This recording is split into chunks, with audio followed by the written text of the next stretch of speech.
हम लोग भक्ति रसामृत सिंधु के आमुख से पढ़ रहे हैं और आज इस पे चौथा सेशन है। हम लोग ने यहाँ पे रुके थे, हम वर्तमान जीवन के अपने वास्तविक कर्मों से ही अगले जीवन का निर्माण करते हैं। मतलब जो एक्चुअली कर्म किए जाते हैं बोलने के द्वारा, कर्मेंद्रियों के द्वारा, इन सब चीज़ों से व्यक्ति अपने अगले जीवन का निर्माण कर रहा है। अब बात क्या है थोड़ा समझिए। हम लोग इस जीवन को डेस्टिनेशन समझ लिए हैं, जबकि ये एक स्टेशन है। ये जीवन एक यात्रा है। यात्रा इज नॉट स्टॉपेज। अब इसका अगला पड़ाव कहाँ होगा, ये हमारे ज्ञान और उसके एप्लीकेशन पर निर्भर करता है। जैसे सिंपल सी बात है, हमें क्या खाना चाहिए? केवल प्रसाद ग्रहण, विष्णु प्रसाद को ग्रहण करना चाहिए। तो इस वास्तविक कर्म से जो आप वाकई कर रहे हैं, अगली भविष्य का निर्माण होगा। मैं फिर ये बात कहना चाहता हूं कि हम लोग को ये सब बातें अपने लिए समझनी चाहिए। दूसरों को समझा सके बड़ी अच्छी बात है, लेकिन कम से कम हमें खुद समझ में आ जानी चाहिए, क्योंकि हमें दूसरे के लिए जन्म नहीं लेना पड़ेगा। हमारा जन्म हमारे लिए होगा। मैं एक एक लाइन को समझाने का प्रयास कर रहा हूं, because Prabhupada is not just simply saying words, he is speaking reality. कल हमारा अगला जन्म हो सकता है और वह आज के वर्तमान के कर्मों पर निर्भर करता है। इसलिए एक शिक्षा ग्रहण कर लीजिए कि जो कल हुआ उससे मतलब नहीं है, केवल आज आपके हाथ में है। आज भी छोड़ दीजिए, केवल अभी आपके हाथ में है। जो आज सुबह कर दिया सो कर दिया, इसमें क्या कर सकते हैं? कुछ नहीं कर सकते। कल क्या करेंगे? कुछ नहीं कर सकते। उसका जो वर्तमान में है, मैं ये बातें रिपीट करता हूं क्योंकि ये बातें थोड़ा समझ में आने में टाइम लगता है। वर्तमान ही है, भूतकाल जैसी कोई चीज नहीं होती है। किसी को कुछ स्वीकार है ये बात, या मैं ऐसे ही बोल गया? There is nothing like past and there is nothing like future, क्योंकि इनका आप एक्सपीरियंस ही नहीं करेंगे। जिसका एक्सपीरियंस ही नहीं कर सकते, क्या वो एग्जिस्ट करती है? जो भौतिकतावादियों की लैंग्वेज है, लेकिन आप एक्सपीरियंस कर ही नहीं सकते हो। असंभव है भूत का एक्सपीरियंस करना, क्योंकि एक्सपीरियंस वर्तमान का होता है। तो जो कुछ करना है आज भी नहीं, अभी करना है, और ये उसके अनुसार निर्णय होगा कि हमारा अगला भविष्य क्या होगा, अगला समय क्या होगा, जन्म क्या होगा, दिन क्या होगा। ये बात बहुत अच्छी बात बोल रहे हैं। किसी जीव को वर्तमान शरीर के कर्म के अनुसार ही एक विशेष प्रकार का शरीर प्राप्त होता है। कुत्ता, बिल्ली, स्त्री, पुरुष, देवता, इन कर्मों का लेखा जोखा एक श्रेष्ठ अधिकारी द्वारा रखा जाता है, जिसे दैव अर्थात ईश्वर की सत्ता कहते हैं। कर्मणा दैव नेत्रेणा जंतुर देहो उपपत्ति। कर्म के कारण और दैव के कारण, क्योंकि आज जो मैंने ये कर्म किया है, इसका निर्णय कि इसके अनुसार क्या हो, तुम्हें हमको फल मिलना चाहिए, ये मैं तो नहीं निर्णय कर सकता हूं। आप में से कौन कह सकता है कि जो आपने कर्म किए उसका फल क्या बनेगा? एक भी व्यक्ति नहीं कह सकता। असंभव है कि नहीं? अंदाज लगा सकते कि पुण्य कर रहे हैं तो ये होगा वो होगा, लेकिन एग्जैक्ट आप नहीं बता सकते हैं। और न ही पिछले इस जन्म के और अगले जन्म के शरीर में कोई कंटिन्यूटी है। मतलब सूक्ष्म शरीर तो कंटिन्यूस रहता है, लेकिन देह तो कहीं छोड़ के जाते हैं ना। तो कभी कभी लोग कहते हैं कि अरे पिछले जन्म में जो किया वो किसने देखा है? आपने नहीं देखा। देखा तो आपने है, लेकिन आपको याद नहीं है। लेकिन इसका मतलब यह नहीं है कि कोई अधिकारी नहीं है जो कर्मों का निर्णय नहीं करेगा। ये प्रभा समझा रहे हैं, और उसको दैव कहते हैं। दैव को अदृष्ट भी कहते हैं। अदृष्ट समझते हैं, जिसको आप देख नहीं सकते। जैसे इस जीवन में पैसा आया, तो अब मैं पूछूं कि पैसा क्यों आया, तो क्या उत्तर देंगे? आप मैंने मेहनत करी तो पैसा आया। तो मेहनत तो सभी लोग करते हैं। मेहनत तो बहुत से, सभी तो नहीं, लेकिन बहुत से लोग मेहनत करते हैं, उनको पैसा क्यों नहीं मिल रहा है? प्रभुपाद अभी प्रवचन में सुन रहा था, बोल रहे थे कुछ लोग बस खाली एक फोन घुमाए, अच्छा रेट क्या चल रहा है, अच्छा ये चला, ठीक ये कर दो, इतना कर दिया, लाखों रुपए आ गए। और कुछ लोग मर जा रहे हैं काम करते करते, नहीं पैसा मिल रहा है। तो कौन निर्णय करता है? आप देख सकते हैं इस बारे में हम पूरी तरह से अनभिज्ञ हैं। तो ये दैव कहलाता है। ये भगवान की अध्यक्षता में सारा कुछ हो रहा है। इसने इस जन्म में ये कर्म किया तो उस जन्म का कर्म इस जन्म में इस रूप में मिलना चाहिए, ये भगवान निर्णय करते हैं। परमात्मा के रूप में भगवान है विद्यमान। भगवद गीता में इस दैव की व्याख्या हर वस्तु के प्रधान कारण के रूप में की गई है और श्रीमद् भागवत में कहा गया है कि मनुष्य अपने अगले शरीर को दैव नेत्रेणा द्वारा अर्थात भगवान की सत्ता के निरीक्षण द्वारा प्राप्त करता है।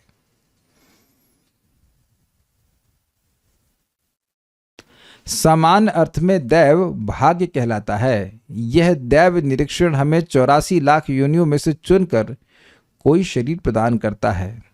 यह चुनाव हम पर निर्भर नहीं करता, अपितु हमारे दैव या भाग्य के अनुसार प्रदत्त होता है। लेकिन ये एक बात आप समझ सकते हैं कि इस भाग्य का निर्माण कौन किया? हम खुद किए अपने कर्मों के अनुसार। यही प्रभुपाद समझाए ना, वर्तमान समय में जो हम वास्तविक कर्म कर रहे हैं उसके अनुसार निर्णय होगा। तो हाँ ठीक है, हम उस समय उछल लें कि हम पूरी तरह स्वतंत्र हैं कुछ भी करने के लिए, लेकिन उसका फल भोगने के लिए आप स्वतंत्र नहीं हो, ना मैं ना आप। जैसे मैं और आप स्वतंत्र हैं कि हम लोग खूब झौवा भर भर करके लाल मिर्च खाएं। झौवा समझते हैं? मतलब पूरा हाथ में भर लीजिए और स्वाहा कर दीजिए और खा जाइए।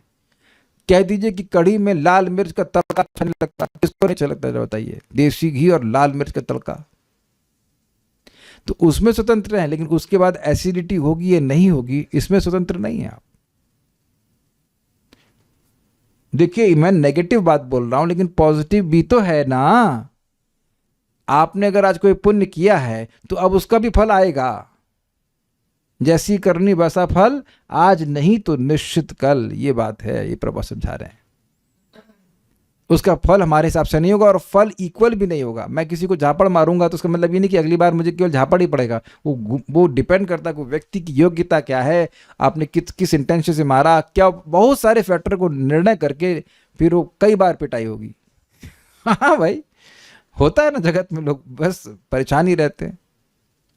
यदि हमारा शरीर इस समय कृष्ण भावनामृत के कार्यों में लगा है तो कम से कम इसकी गारंटी तो है ही कि अगले जीवन में हमें मनुष्य का शरीर प्राप्त हो सकेगा। जो बात सुबह पढ़ रहे थे, फिर बात आ रही भाई कि हम जो भौतिक कर्म कर रहे हैं उससे क्या गारंटी है कि हमको मनुष्य शरीर मिलेगा। देखिए यहाँ पे जब ये बात कही जा रही, इस तरह से कही जा रही, तो स्वाभाविक सी बात है कि कोई भी व्यक्ति अपने भौतिक कर्मों को तुरंत नहीं छोड़ सकता है, लेकिन विचार तो करे। आज हमारी दीदी से बात हो रही थी, वो थोड़े मतलब बिजनेस माइंडेड है, मतलब बिजनेस वुमन है, and she is like into business. तो बोल रही थी वो कुछ प्रॉपर्टी बारे में सोच रही, ये खरीद ले वो कर ले करने। तो अभी वो हवाई जहाज का क्रैश सुन के थी, हम सोच रहे थे कि हम जहाँ रह रहे हैं इसमें तो कोई दिक्कत तो नहीं है, इतना बवाल करने की क्या जरूरत है, ये मकान बनाओ ये बनाओ, पता लगा मर ही जाए कुछ। अब देखो फिलॉसफी तो सुनती, शायद सुनती है, नहीं पता हमको, जब करती है तो कुछ भगवान बुद्धि दे रहे हैं। ऐसा नहीं कि इस फ्लाइट को सुन करके लोग प्रॉपर्टी डीलिंग बंद कर देंगे, वो लगे रहेंगे, अरे भाई हमको जीना है, हम खूब जिएंगे। 1 मिनट का भरोसा नहीं है, लेकिन लोग जो है, और बल्क में मर रहे हैं लोग, बल्क में। ऐसा नहीं कि एक मरा 2 मरा, 265 ना 265 265 लोग मर गए एकदम। और वो क्या क्या प्लानिंग लेके गए थे। लेकिन ना, आप कभी इस तरह से सोचते हो कि इतने सारे लोगों को एक साथ इकट्ठा क्यों करा गया उसी समय? और मैंने सुना कि किसी की फ्लाइट मिस हो गई थी शायद, ऐसा कुछ था। एक उसको क्यों, हाँ उसमें जिंदा बच गया, बताइए। पैदल के अस्पताल, बताइए, कंठी पहना हुआ, ओहो भाई कुछ भी हो, लेकिन आप ये बताओ कि ये असंभव सी बात है ना। 265 मतलब उसका मरना लिखा ही नहीं था। तो अब आप प्रैक्टिकल आप समझ सकते हैं, यही प्रभु समझा रहे, जो हमारे भाग्य में लिखा है वो आएगा ही, सुख भी और दुख भी। हाँ वो तो है ही, लेकिन देखिए हम उस बात का बहुत एनालिसिस नहीं कर रहे हैं। हम बात खाली ये बोल रहे हैं कि जिसको मरना था वो मरेगा ही, और जिसको नहीं मरना तो वो नहीं मरेगा। लेकिन जो लोग भी मरे उनमें से जो भी वो भौतिक कर्म किए, वो क्या गारंटी देगा कि वो अगला जन्म मनुष्य का प्राप्त करें? और ये बात थोड़ा समझिए, ये बड़ी गंभीर बात है। जब निम्न योनि में चला जाता है तो एक एक योनि में उसको पूरा बचपन से बुढ़ापा बिताना पड़ता है। फिर धीरे धीरे करके शायद उसको मनुष्य योनि प्राप्त हो और उसमें शायद उसे भक्तों की संगत प्राप्त हो। देखिए दुनिया को हम समझा नहीं पाएंगे, लेकिन हम अपने को स्ट्रांग करें। ये ग्रंथ भक्तों के लिए है, भक्तों को दृढ़ करने के लिए। ये समझे कि हमें कितनी रेयर अपॉर्चुनिटी मिली है। ये आप समझिए इस बात को कि हम सभी लोग सोचते हैं अरे भक्ति मिली है, कौन सी बहुत बड़ी बात है, हम जप कर रहे हैं, कौन सी बड़ी बात है। लेकिन यहाँ प्रभुपाद समझा रहे हैं ये बात ये नॉर्मल बात नहीं है।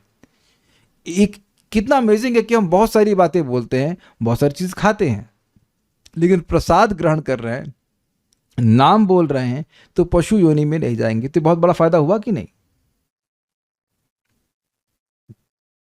तो फिर मैं उस बात को रिपीट करूंगा कि नौकरी करे व्यक्ति, पढ़ाई करे, लेकिन भक्ति छोड़ के नहीं करे, क्योंकि एक खतरा है जो कहते हैं लूमिंग जो खतरा है वो सर पे टिका ही हुआ है कि मृत्यु कभी भी आ सकती है, और उस समय जो काम आएगा वो हमारा भक्ति का पुण्य ही काम आएगा, उसके अनुसार निर्णय होगा। इसको हम लोग भगवत गीता के 6ठे अध्याय में पढ़ चुके हैं कि एक योगी का, एक भक्त का जन्म योग के सामर्थ्य से, शब्द ही था, योग के सामर्थ्य से होता है, न कि कर्म की वजह से होता है। ये बात प्रभुपाद समझा रहे हैं। कृष्ण भावनामृत में लगा हुआ व्यक्ति भक्ति योग के मार्ग को पूरा न कर पाने पर भी मानव समाज के उच्च वर्गों में जन्म लेता है, जिससे वह स्वतः कृष्ण भावनामृत में प्रगति कर सके। अतएव कृष्ण भावनामृत में सारे प्रामाणिक कार्य अमृत तथा अर्थात स्थायी है। भक्ति रसामृत सिंधु का यही विषय है। प्रभुपाद ने कैसे समझाया इस बात को? जो इस जगत के कर्म हैं भौतिक, वह टेम्परेरी हैं, इसलिए वो मृत हैं, अमृत नहीं है। मृत मतलब मर जाए और अमृत मतलब जो कभी नहीं मरे। लेकिन भक्ति योग के जो कर्म हैं उनका प्रभाव स्थायी होता है। जो भी संस्कार भक्ति के बन गए वो कभी किसी भी चीज से नष्ट नहीं हो सकते, तो व्यक्ति को वो संस्कार फिर से भक्ति में ही प्रवृत्त करेंगे। भक्ति की आदत नष्ट नहीं हो सकती, ये कहा जा रहा है। इसी कारण से अब देखेंगे जीवन में अगर कदाचित थोड़ा भक्ति से व्यक्ति हटता भी है, फिर उसको भक्ति याद आती है, फिर भक्ति याद आती है, क्योंकि भक्ति का संस्कार नष्ट नहीं होता है। ये बात प्रभुपाद समझा रहे हैं। यद्यपि हो सकता है कुछ लोग को बिल्कुल नॉर्मल सी बात लगती होगी, लेकिन ये नॉर्मल नहीं है, क्योंकि और जो कर्म करते हैं वो अन्य कर्म वो भोगवा करके नष्ट हो जाते हैं, लेकिन भक्ति ऐसी नहीं है। भक्ति का पुण्य भोगने पर भी नष्ट नहीं होता। समझ में आई बात? आपने कुछ दान पुण्य किया, उसका पुण्य भोगा, समाप्त हो गया, लेकिन भक्ति से जो पुण्य मिलता है वह नष्ट ही नहीं हो सकता, इनएग्जॉस्टिबल।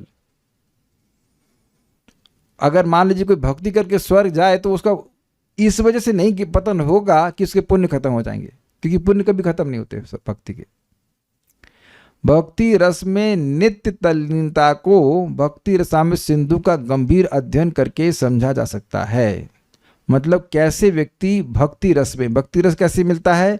जब प्रीति पूर्वक कृष्ण की सेवा की जाती है, कृष्ण को सुखी करने के लिए, तो उसमें व्यक्ति तल्लीन उसमें लीन अर्थात उस भक्ति में कैसे लीन हो जाएगा, वह भक्ति रसामृत सिंधु का गंभीर अध्ययन करके समझा जा सकता है। गंभीर मीन्स एवरी वर्ड, और इसीलिए हम उसको ऐसे करेंगे भी। भक्ति रस या कृष्ण भावनामृत ग्रहण करने से चिंता मुक्त शुभ जीवन प्राप्त होगा और दिव्य जीवन का वर मिलेगा, जिससे मुक्ति का महत्व घट जाता है। अब प्रभुपाद ने किया क्या है? अभी देखिए ये बात आपको थोड़ा कम समझ में आएगी। प्रभुपाद जी ने सार दिया है, तो प्रभुपाद जी भक्ति के जो 6 लक्षण है वो एक साथ बोल दिए हैं। शुभदा, क्लेशग्नि, मोक्ष लघुताकृत, सांद्र, अभी और भी आएगा, सांद्रानंद विशेषात्मा, श्री कृष्ण आकर्षणी सच्चा। इसलिए मैंने कहा था कि जब मूल पढ़ेंगे तो प्रभुपाद का सार समझ में आएगा, लेकिन अभी हम उसको पढ़ के आगे बढ़ते हैं। भक्ति रस मुक्ति की भावना उत्पन्न करने में आत्मनिर्भर है, क्योंकि वह भगवान कृष्ण के ध्यान को आकृष्ट करता है। तो यहाँ एक बड़ी इंटरेस्टिंग बात है, बंधन किस चीज का है? बंधन है अविद्या का। तो जो भक्ति है वह अपने आप अविद्या को काटती है, तो व्यक्ति अपने आप अनुभव करता है कि उसके जीवन में प्रकाश है। प्रकाश मतलब आध्यात्मिक चेतना का विकास हो रहा है। और ये एक बहुत प्रैक्टिकल तरीका है आपकी मेरी श्रद्धा को दृढ़ करने का। आप ये चेक कीजिए कि आप 10 साल मान लीजिए जब किए, भगवत गीता सुने, वैसे तो 10 साल नियमित रूप से गीता भागवत कौन सुन रहा है, लेकिन मान लीजिए आपने सुना, फिर आप ये देखिए कि आपकी सोच में कितना परिवर्तन आया। आप ये मत देखिए कि आपका बुखार ठीक हुआ कि नहीं, कि माइग्रेन ठीक हुआ कि नहीं, ये सब नहीं। चेतो दर्पण मार्जनम, ये पहला प्रभाव है भगवान के नाम संकीर्तन का। तो किस प्रकार से आप सोच रहे हो, ये देखिए, आप वैसे ही नहीं सोच रहे हैं जैसे आप भक्ति में आए थे। सब लोग सहमत हैं इस बात पर, या किसी को कोई डाउट है? आपकी, इंग्लिश में कहूंगा, आपकी एस्पिरेशंस शब्द है, वही नहीं है जैसे आप भक्ति में आए थे। Your aspirations have changed. अच्छा चलिए इसमें वोटिंग करवा लेते हैं, कितने लोगों की एस्पिरेशंस चेंज हुई हैं? एस्पिरेशन समझते हैं, लालसाएं, हाथ खड़ा कीजिए, किसी ने भी एक।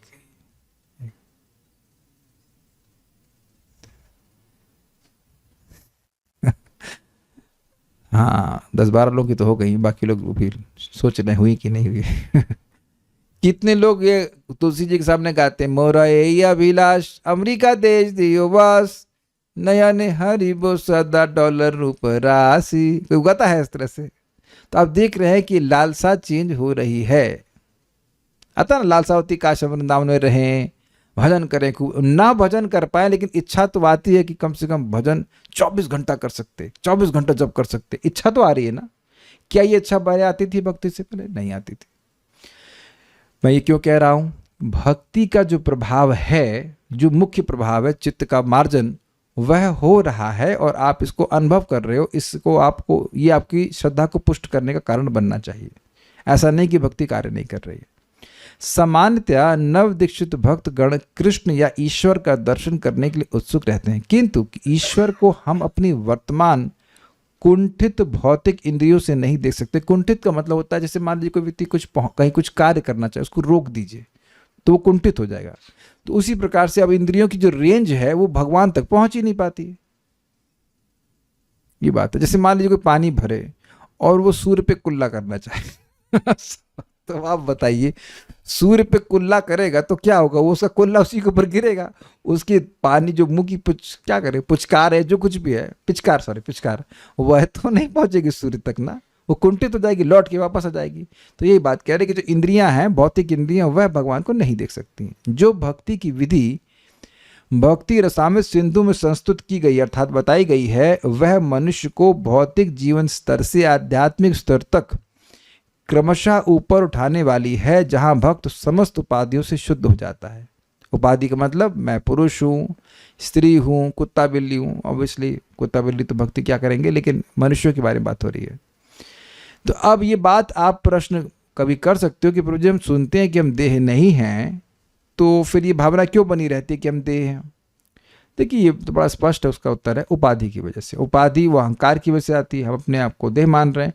तो ये एक बीमारी की तरह ग्रहण करना चाहिए और दवा खाने से धीरे धीरे ठीक हो जाएगी। वो आपके हमारे सोचने से कुछ नहीं होगा। ये बात प्रपात कह रहे हैं कि धीरे धीरे होता है। ऐसा नहीं कि कोई कह दे कि मैं देह नहीं हूं, अच्छा तो फिर आज से सोना बंद, खाना बंद, पीना बंद, सब बंद। ऐसा नहीं करना चाह रहा है। धीरे धीरे करके अपने आप ही हम लोग, जैसे अपने आप हम नेचुरली अपने को देह मान रहे हैं, एक दिन नेचुरली हम अपने को देह नहीं मानेंगे। जैसे जैसे अविद्या का आवरण हटता जाएगा, ये बात कहते हैं।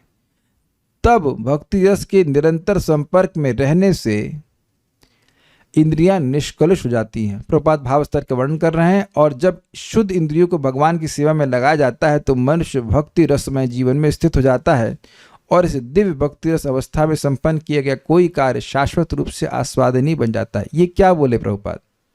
जब इंद्रियां शुद्ध हो जाती हैं भक्ति करते करते, तो भक्ति का किया गया हर कार्य व्यक्ति को खूब सुख देने वाला होता है। जैसे अगर किसी की भूख वापस आ गई है, जॉन्डिस हट गया है, तो जो खाएगा उसको अच्छा लगेगा। ये बात है, समझ में आ गई बात? जब कोई इस तरह से भक्ति में लगता है तो सारे रस शाश्वत बन जाते हैं। ये भी समझे बात? कोई भी भक्ति में किसी भी रस कैसे मिलता था? सेवा करके। तो अब भगवान की भक्ति का कोई भी भक्ति कर रहा तो उसे रस मिल रहा है और वह शाश्वत रूप से उसका अनुभव करेगा। चाहे स्मरण हो, चाहे श्रवण हो, चाहे कीर्तन हो, चाहे वंदन हो, चाहे किसी भी रूप से भगवान की सेवा करने से उसको शाश्वत सुख मिलेगा। और इधर हमारी दृष्टि होनी चाहिए। ठीक है, हमारे लिए जो आवश्यक है, नीडफुल है, वो करना चाहिए। पंखा खराब हो गया, ठीक करा लीजिए, लेकिन ऐसा नहीं कि हम उसमें पूरा एब्जॉर्ब हो जाए। बस इस बात को बहुत सिंपल तो समझ लीजिए कि एसी है आपका रूम, बहुत अच्छा खाने पीने को मिल रहा है, बस कथा नहीं सुनने को मिल रहा है, जप नहीं करने को मिल रहा है, तब क्या सुख मिलेगा? तो सुविधाएं जितनी आवश्यक है वो ले लीजिए, लेकिन ये नहीं सोचना चाहिए कि सुविधा से हम सुखी हो जाएंगे या प्रसन्न हो जाएंगे। ये बात पर समझाना है। प्रारंभ में आचार्य के निर्देशन में विधानों के अनुसार प्रशिक्षण दिया जाता है और धीरे धीरे जब कोई ऊपर उठ जाता है तो भक्ति रागानुगा भक्ति में परिणत हो जाती है।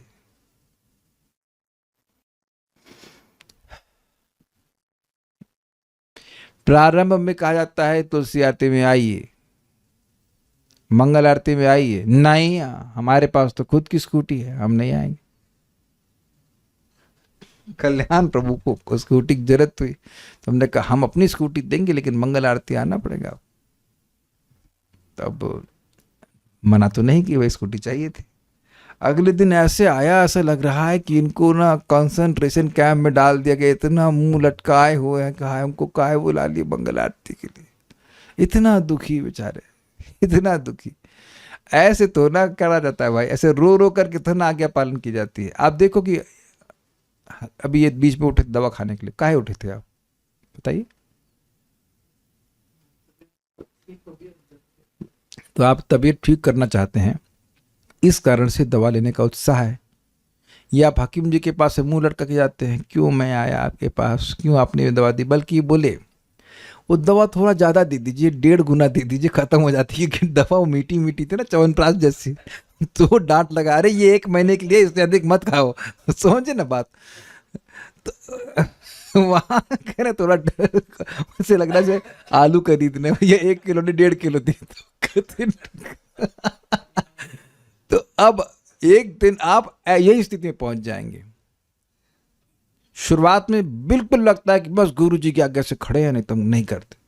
महाराज एग्जाम्पल देते हैं बड़ा सुंदर कि बच्चा माँ के दूध पर निर्भर करता है, वो एकदम अन्न को स्वीकार नहीं करना चाहता है, लेकिन धीरे धीरे माँ उसको चटाती है और एक ऐसा समय आ जाता है कि माँ को बोलता है माँ भूख लग रही है, इतना समय क्यों कर दिया, खाना क्यों नहीं दे रही हो। ये तो बहुत अच्छा एग्जाम्पल है। और दूसरा, बच्चे जब स्कूल जाते हैं तो उनको बिल्कुल पढ़ने का मन नहीं करता है, वो केवल प्रतीक्षा करते हैं कि कब घंटी बजेगी। हम सबको अनुभव याद आ रहा है वो दिन, गर्मी का दिन, उस समय तो एसी वैसी कुछ होता नहीं था, क्लासरूम में कहीं नहीं होता था, घर में भी नहीं होता था। गर्मी में बैठे हुए हमारे मैथ्स के टीचर, अभी शक्ल याद रही, काले काले से थे वो एकाग्रता बनाने के लिए पंखा भी बंद करवा देते थे कि कोई सोए नहीं। मैं उस समय भी मुझे याद है कि मैं सोच रहा था कि अच्छा है कि सारे टीचर ऐसे नहीं तो सुबह से शाम तक पंखा ही नहीं चालू होता, बड़ी कठिनाई हो जाती। और कोई ऑब्जेक्शन नहीं है कि आप अपने बच्चों के संग ऐसा कुछ कर सकते हैं कि नहीं कर सकते, पंखा बंद गर्मी में, सुनो नहीं तो तुम लोग सो जाओगे। वो भी मैथ्स, कब से लग रहा है भागवत पढ़ा रहा हो, मैथ्स पढ़ाता था, उसको इतना अभिमान था कि बहुत अच्छा पढ़ाने वाला हो। नाम तो भूल के शक्ल अभी भी याद है मेरे। तो बात हम खाली ये बोल रहे थे कि वह करते करते जब व्यक्ति को सब्जेक्ट में रुचि आने लगती है तो घंटे की अपेक्षा नहीं करता है। तो अब मैं ये 2 एग्जाम्पल से क्या आप सीख रहे हैं?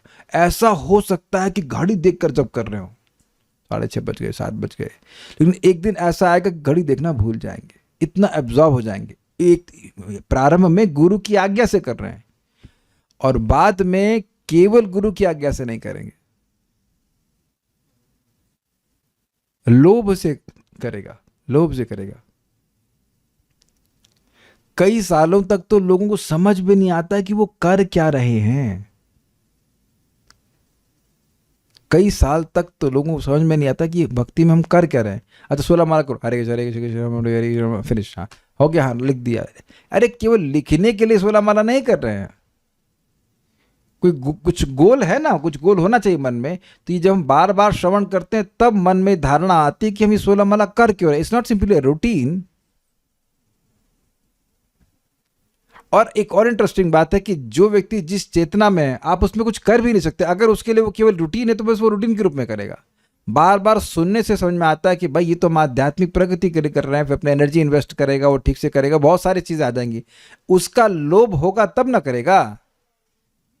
तो आप जानते हैं कि रागानुगा मार्ग में भक्ति में व्यक्ति को लोभ होता है गोलोक की भक्ति प्राप्त करने के लिए, तो उस लोभ से प्रवृत्त होता है भगवान के विभिन्न भक्ति के साधनों में। श्रवण कीर्तन स्मरण आदि में होता है, लेकिन उसकी इच्छा होती कि मैं ऐसा भक्त बन पाऊं। लेकिन ऐसा नहीं शास्त्र छोड़ देगा, लेकिन केवल शास्त्र की आज्ञा से नहीं करता, वह लोभ के कारण प्रवृत्त होता है। Is it okay? बात बोल रहा है। लेकिन यहाँ बड़ी अच्छी बात प्रभात समझ में आ रही कि भाई अगर कोई व्यक्ति मानेगा ही नहीं तो वो कैसे इस उच्चतर प्रकृति की बात को करेगा। जैसे माँ चटा रही थोड़ा थोड़ा गेहूँ जो भी अन्न चटा रही है, तो बच्चा वो अगर सामर्थ्य होता कि नहीं मैं नहीं खाऊंगा, तो वो कभी उसके टेस्ट को डेवलप ही नहीं कर सकता। इसलिए एक बहुत जोरदार शिक्षा ये कि अगर मन भगवान में नहीं लग रहा है तो नहीं भजन करने से लगने नहीं लग जाएगा, चाहे 2500 साल लग जाए, चाहे 25 करोड़ साल लग जाए। मन अगर हम अपनी इंद्रियों को भगवान में नहीं लगाएंगे तो अपने से मन कभी नहीं लगेगा। समझ गए ना बात। और इंद्रियों को लगाते रहेंगे तो एक दिन मन स्वतः अपने आप लगने लग जाएगा, कि हमारा मन अभी भी वहीं लगता है जहां इंद्रियां पहले गई हों। अगले पेज में क्या लिखा है बताइए। जब पढ़ाई नहीं है तो मन में कैसे आएगा बताइए आप। ये बातें बहुत सिंपल है, लेकिन बार बार रिपीट करनी होती है कि नहीं, आपको इंद्रियों को लगाना पड़ेगा पहले। यही बात प्रभुपाद बोल रहे हैं। पहले गुरुजी जो चेला है शिष्य, उसकी इंद्रियों को लगाते हैं। तुम जीभ से जप करो, तो हाथ से भगवान के मंदिर की मार्जन करो, सेवाएं करो, इससे उसका मन धीरे धीरे पवित्र होता है। जब मन पवित्र होता है तो उसकी चंचलता नष्ट होती है, वो अपने आप भगवान की तरफ जाता है। पृथु प्रभु शिला प्रभुपाद जी के शिष्य वो बता रहे थे कि जब युवावस्था में थे तो उनसे लिटरली माला हो ही नहीं पाता था। इन द सेंस कि करते तो थे लेकिन बड़ा परिश्रम था, इतना रजोगुण बढ़ा हुआ था। तो बहुत सारी सेवाएं की, रेस्टोरेंट खोलना, ये बहुत सारे काम होने कार्य किए। बोले अब नाम जप कर रहे थे लेकिन करना बड़ा कठिन लगता था उनको, क्योंकि चित्त में रजोगुण बहुत बढ़ा हुआ था। अब वो कहते हैं कि मैं हर दिन प्रतीक्षा करता हूँ कि कब 2:30 बजेगा और मैं हरे कृष्ण मंत्र का जप करना शुरू करूंगा। तो कुछ अंतर आप देख रहे हैं। You can't, no one has jumped and no one can jump. आप और मैं सोच सकते हैं कि हम दिन भर बैठ के बस श्रवण कीर्तन करते रहें, लेकिन काफी संभावना है कि उसमें हम सो जाएंगे या मन उखड़ जाएगा। इसलिए एक बैलेंस प्रोग्राम होना चाहिए कि आपका शरीर भी भगवान की सेवा में लगे, मन भी लगे, इंद्रियां भी लगे, ताकि मन को इस शैली से भगवान की तरफ लगाया जा सके। ये बात यहाँ पे बोल रहे हैं। धीरे धीरे करके उसकी आसक्ति बढ़ेगी, उसका लोभ बढ़ेगा भगवान की तरफ, तो वो अपने आप करने लग जाएगा। ये बात है।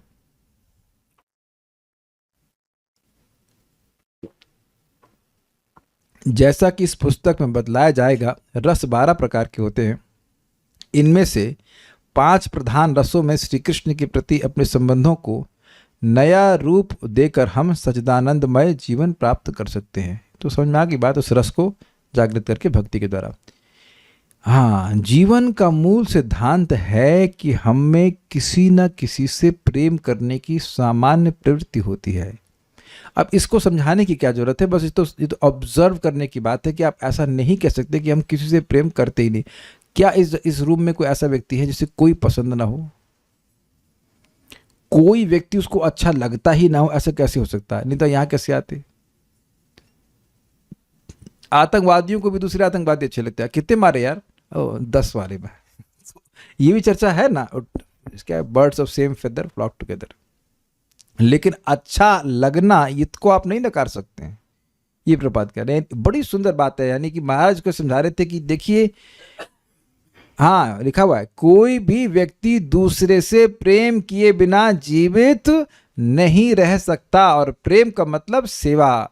तदाति प्रतिगृहणाति गुह्यमाख्याति पृच्छति भुंक्ते भोजते चैवा षड्विध प्रीति लक्षणम। यह प्रेम का लक्षण है कि व्यक्ति कुछ देगा, कुछ स्वीकार करेगा। क्या आपके संग कभी ऐसा हुआ है कि कोई व्यक्ति से आप गुस्सा हो गए और वो कुछ देना चाहता है तो आप लेते नहीं हो? ऐसा कभी हुआ है? या आपसे कोई क्रोधित हो गया, आप उसे कुछ देना चाहते हो, मना करता है, हमें नहीं, हमें नहीं चाहिए, हमें नहीं चाहिए। बहुत बार पति गुस्सा हो जाता है तो पत्नी रोटी बना, नहीं हम नहीं खाएंगे, बाद में भूखा जो भूख लगती तो खाना पड़ता है, लेकिन ना हम नहीं खाएंगे। तो आप देख रहे हैं कि कोई व्यक्ति सहर्ष को स्वीकार कर रहा है आपसे, या आप किसी की चीज स्वीकार कर रहे हैं, then there is an exchange of love. कोई व्यक्ति है यहाँ पे जिसने आज तक किसी को कुछ भी कभी ना दिया हो? न खाने के लिए, न खाना स्वीकार किया हो, न कुछ बातचीत की हो। आप देख लीजिए कि पूरे दिन आप किए क्या हैं। तो ऐसा हो ही नहीं सकता कि हम ये कार्य ना करें। हाँ, अगर अब आइवरी टावर पे ना हो, मतलब खंबे पे टांग दे जाएगा, यहीं पे रहो, कोई ना मिलने आएगा ना बातचीत करने आएगा, वी विल गो क्रेजी। आप में से कितने लोग बस अपने रूम में रहना चाहते हैं और चाहते हैं कि कोई नहीं मिले हमसे? ऐसा नहीं चाहते हैं। एकांत सबको अच्छा लगता है, लेकिन थोड़ा बहुत, लेकिन ऐसा नहीं कि आप किसी से मिलेंगे ही नहीं। तो ये बात क्यों कही जा रही है? हम सभी लोग प्रेम किए बिना नहीं रह सकते। हमारे रिश्तेदार बोले मेरे घर पे आना, तुमको मेरा कुत्ता बहुत प्रिय लगेगा। मैंने कहा हम इसीलिए तो नहीं आते। हमारी दीदी को बोल रहे थे, हम इसीलिए तो नहीं आते। कहते कभी तो आया करो। हम इसीलिए नहीं आते भाई, कुत्ता देख लेगा खाने को तो वो खाना भगवान को अर्पण करने योग्य नहीं होता है। वो आप वही दिखा दिखा करके भोग लगाती हो, हम कैसे खाएंगे उसको?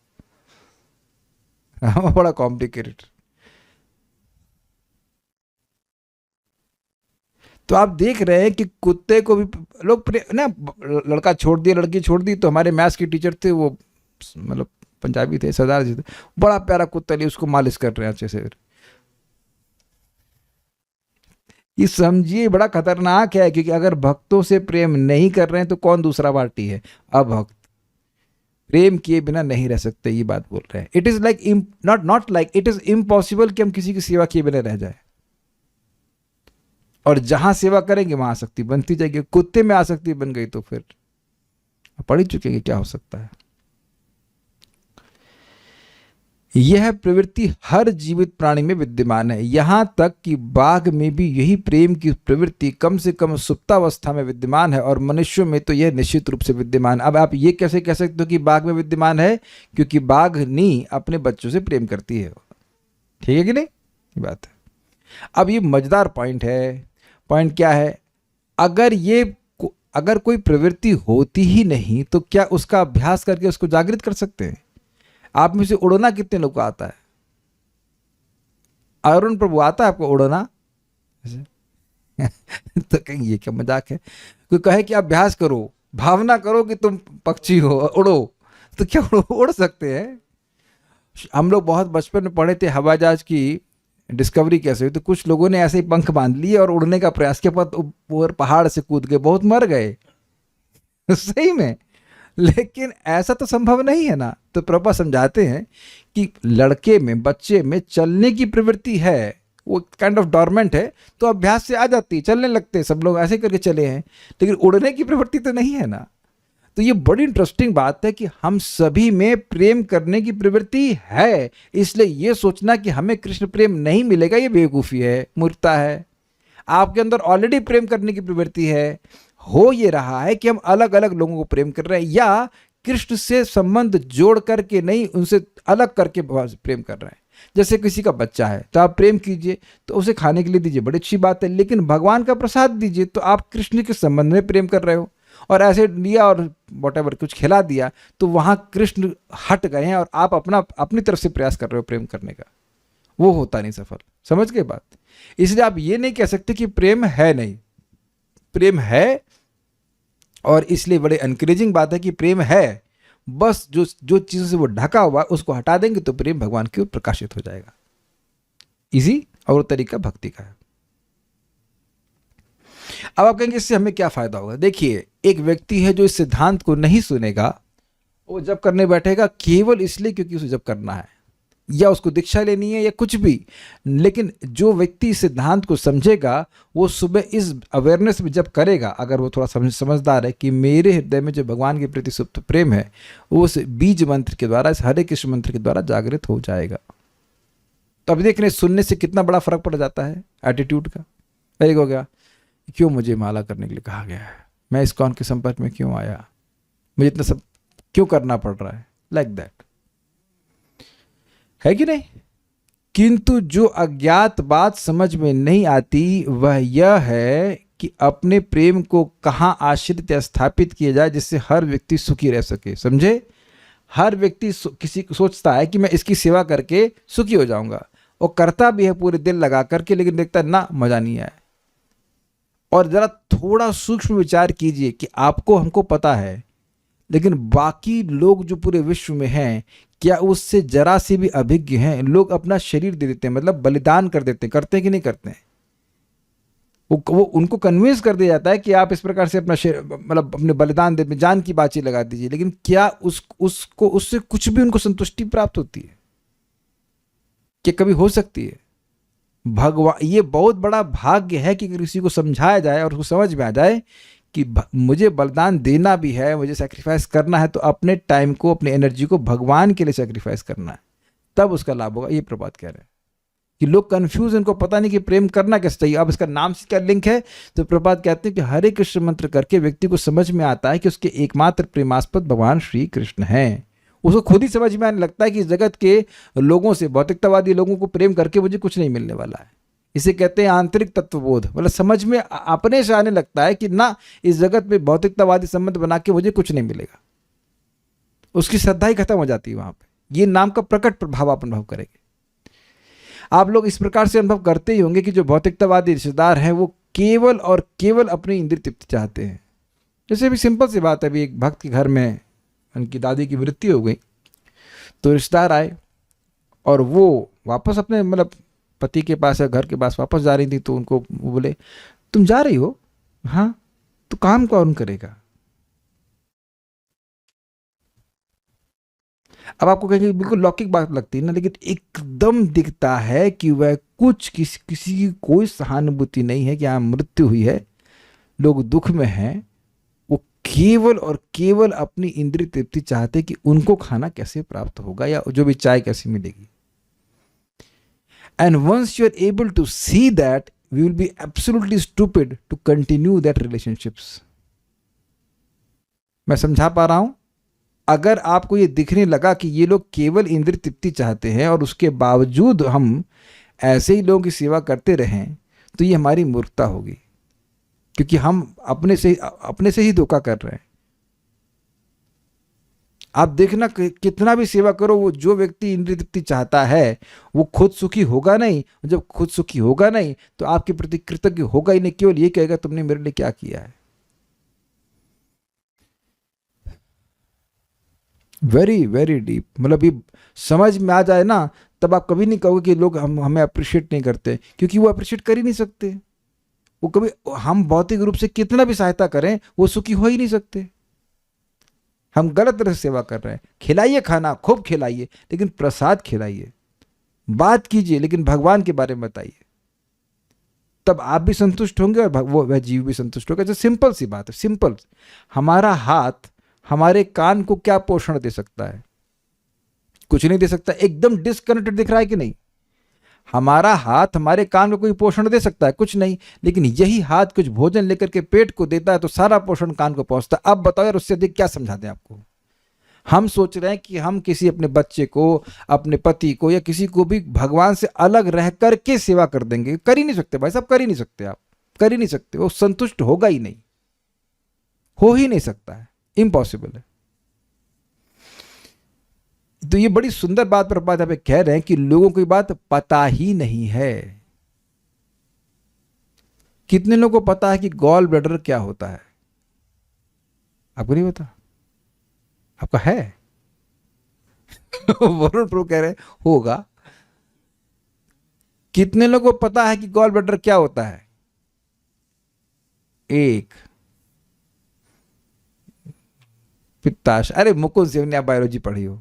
जो बायोलॉजी नहीं पढ़े हैं उनमें से कितने लोगों को पता है? ये प्रश्न करूंगा। आप देखेंगे यू कांट केयर लेस, सबके शरीर में है, वो ऑयल को डाइजेस्ट करने में फायदा करता है, लेकिन जब तक उसका दर्द नहीं उठता तो अज्ञात ही रहता है। समझे बात? सुना आया उसके बारे में, ऐसे करके लोग बोलते हैं। लेकिन यहां तो ये बात सुने भी नहीं है। आप लाइन समझे। हमको प्रभुपाद की तात्पर्य बड़े मजेदार लगते हैं, बड़ा डीप रियलाइजेशन है। घूमो बाहर जाकर के, क्या किसी को पता है कि उसको भोजन भगवान को अर्पण करना चाहिए, उसे भगवान को प्रणाम करना चाहिए? कितनी सुंदर ट्रेनिंग शिला प्रभुपाद जी दे रहे हैं। बहुत बहुत कृतज्ञ हैं प्रभुपाद जी की, कितना सुंदर तात्पर्य लिख रहे हैं। कोई पूरा वर्ल्ड में लोग मरे कटे जा रहे हैं, लेकिन किसी को नहीं पता है कि जो भी वो प्लानिंग कर रहे हैं उससे ना तो अपनी पार्टी वाले ना सामने वाले, कभी कोई सुखी नहीं हो सकता। This is very amazing. Krishna consciousness में प्रभुपाद जी की स्पेशली ट्रेनिंग है ना, ये बड़ी अच्छी, एकदम एग्जैक्ट है सब कुछ। कोई प्रॉब्लम है तो उसका सोल्यूशन एकदम एग्जैक्ट है। सुखी कैसे होगे भाई? भगवान की सेवा करके, नहीं तो हो ही नहीं सकते। लगे रहो तुम, नहीं सुखी हो सकते। अब देखो भाई, जिनको अज्ञात है वो ना करें अलग बात है, लेकिन जिनको ज्ञात है और वह ना करे तो कितना बड़ा दुर्भाग्य होगा उसके लिए।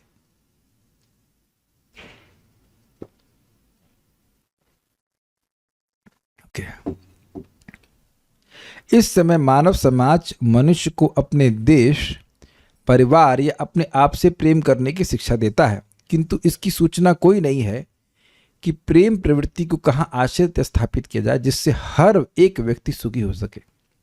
ये अज्ञात वस्तु कृष्ण है, और भक्ति रसामृत सिंधु हमें शिक्षा देता है कि हम कृष्ण के प्रति अपने प्रेम को किस तरह जागृत करें और किस तरह उस पद को प्राप्त हों जहां हम आनंदमय जीवन का भोग कर सकें। अब भोग मतलब we can experience, not in the sense of sense gratification. कितना सिंपल सी बातें हैं ना, कितना सिंपल तात्पर्य है ना प्रभुपाद जी का। देखिए, जब भी भक्त हमको पूछते हैं तुम्हारी माला हो रही है क्या, आप जप कर रहे हो क्या, तो कंसर्न समझ रहे हैं उसका क्या है उसके पीछे, कि वो जो आनंदमय जीवन आगे आने वाला है उसकी तरफ आप स्थायी रूप से अग्रसर हैं कि नहीं। ऑल्दो इतनी लंबी तरह से तो नहीं पूछा जाता है, लेकिन that's what it is expected, कि क्या रोज भगवान की तरफ अग्रसर होने के मार्ग में आप उस कार्य को कर रहे हैं या नहीं। और मेरे छोटे से प्रीचिंग करियर में मैंने देखा है कि जब श्रवण कीर्तन का भाव होता है तो लोगों की जीव होते हुए भी जप नहीं करते हैं, क्योंकि वो प्रायोरिटी ही खत्म हो गई कि मुझे भगवान की ओर आगे बढ़ना है। यही परम पूज्य राधानाथ महाराज कहते हैं कि इस्कॉन में जो लोग आते हैं, कुछ साल कुछ सुनते हैं, तुमसे पूछा जाए कि जीवन का लक्ष्य क्या है तो कहेंगे भगवान की प्राप्ति। लेकिन भक्तों की संगति में वह लक्ष्य आपके सामने रहता है, लक्ष्य पीछे नहीं रह सकता। कभी आप ऐसे कभी से दौड़े हैं कि जिधर जिधर पहुंचना उसके उल्टा दौड़ रहे हो? क्यों भाई, राधिका प्रभु ऐसा होता है कभी? नहीं होता ना। तो ये हम लोग शाम को श्रवण कर रहे हैं, वो क्या करता है, भले ही हम दिन में कहीं डिफ्लेक्ट हुए हो, लेकिन फिर हमारे सामने लक्ष्य ला देता है कि लक्ष्य है भगवान की प्राप्ति करना। और भगवान की प्राप्ति भगवान के संपर्क से होती है। ये क्या बोले? जिस चीज की प्राप्ति करनी है वो उसका संपर्क पहले कैसे हो जाएगा? भगवान का जो भक्ति है उसके संपर्क में आने से आपको भगवान का संपर्क ही मिलता है और उनको योग्य बनाता है भगवान की प्राप्ति के लिए। ये कहता हूं, प्रारंभिक अवस्था में बालक अपने माता पिता को प्यार करता है। अब इसके बाद हम आगे पढ़ेंगे, ये बहुत अच्छा टॉपिक है, इसको हम यहाँ रुकेंगे, कल इसको सुबह पढ़ेंगे। बहुत सारी बातें सीखी हमने। जो सबसे महत्वपूर्ण बात ये सीखी कि लोग प्रेम तो कर रहे हैं, लेकिन उनको ये नहीं पता है कि प्रेम का आश्रय कौन है। प्रेम का आश्रय मीन्स आश्रय मतलब आश्रय का क्या होता था तुमको भी पता है, लेकिन संस्कृत अर्थ कुछ था आश्रय का, भी भूल रहा हूं। आश्रय का अर्थ जहां सारे दुख की निवृत्ति हो, बट स्टेबल पोजीशन नहीं मिल पाती है। तो ये आप लोग को समझ में आ रहा है, और इसको बस हर दिन अप्लाई करते जाइए तो और अधिक समझ में आता जाएगा कि मैं भगवान की सेवा नहीं करके बिल्कुल संतुष्ट नहीं हो रहा हूं। और दूसरा, भगवान की सेवा करके मुझे बहुत खुशी मिल रही है। I feel satisfied by serving Krishna. बस ये आ जाए तो भक्ति बिल्कुल इजी हो जाएगी। और ये थोड़ा सा शुद्धिकरण चाहिए इसके लिए, नाम उच्चारण करके भक्ति करके, कि ना भक्ति करके ही मैं सुखी हो रहा हूं, हो रही हूं। So will stop now. Shri भक्ति रसामृत सिंधु की जय, श्रील प्रभुपाद की जय, निताई गौर प्रेमानंदे।